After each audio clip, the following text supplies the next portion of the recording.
Okay. So I hope you're closing your contribution so that we permit So Senator, then let me wind up so that the chair, Oledama to contribute, yes, and the chairperson of finance to reply. So in summary, Mr. Speaker, the most important point why I really chose to contribute today is to ensure that we protect the legislative mandate of the Senate. That we should never cede to the National Assembly, because that will be violating clear provisions of the Constitution. If that is taken care of by Chair, Mr. Speaker, I'll be comfortable to support this proposed amendment, but with a caution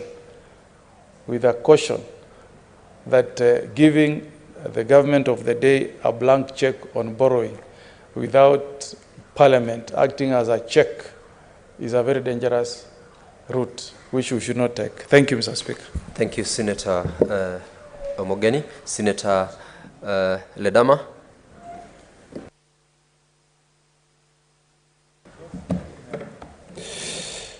Thank you, Mr. Speaker. Mr. Speaker, I rise to support this bill.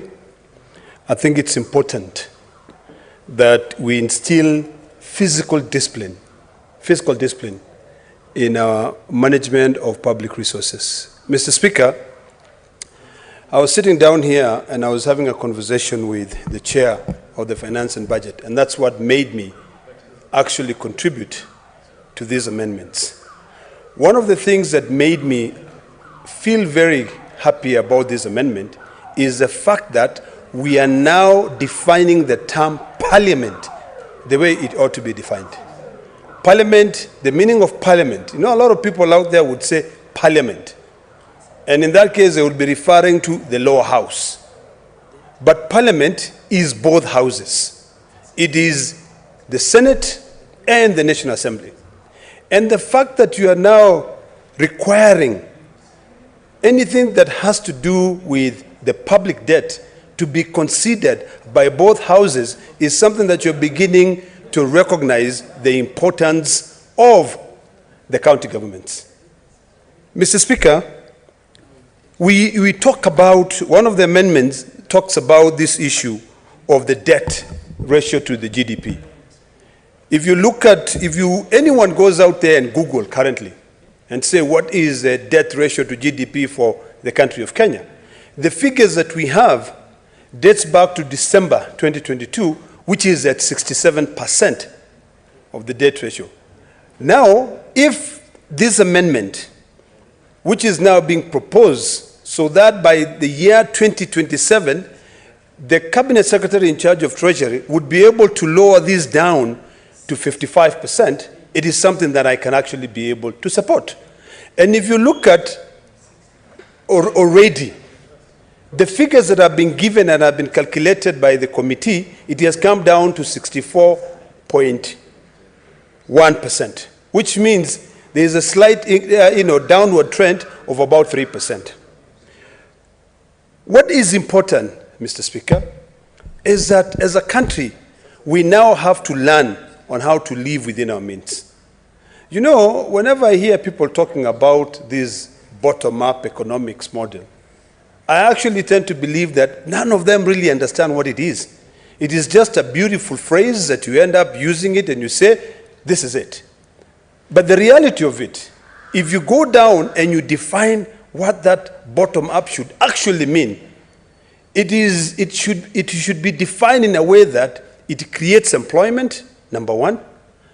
It ensures that at least every county ensure a fiduciary responsibility. Earlier on, Mr. Speaker, we are debating, there was a statement which had been brought here about the issue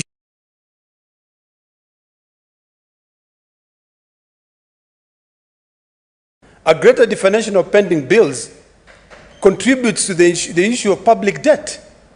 Because if our counties, the management of resources in our counties do not ensure fiduciary responsibility, even to a greater extent, the discipline in the national government will continue plunging this country further into debt.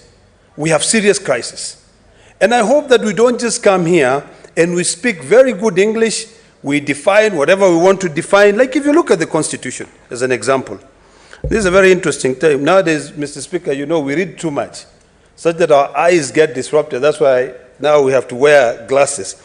But if you look at the Constitution, the framers of the Constitution envision a situation where we ensure fiduciary responsibility, both in the national government and the county government. If you look at Article 211, Mr. Speaker, all the way down to Article 214, that talks about the public debt, borrowing. 211 talks about within 7 days, after either House of Parliament, we have no time for point of orders, we only have 5 minutes, you can talk later. Within 7 days after either House of Parliament so request by resolution, the Cabinet Secretary responsible for finance shall present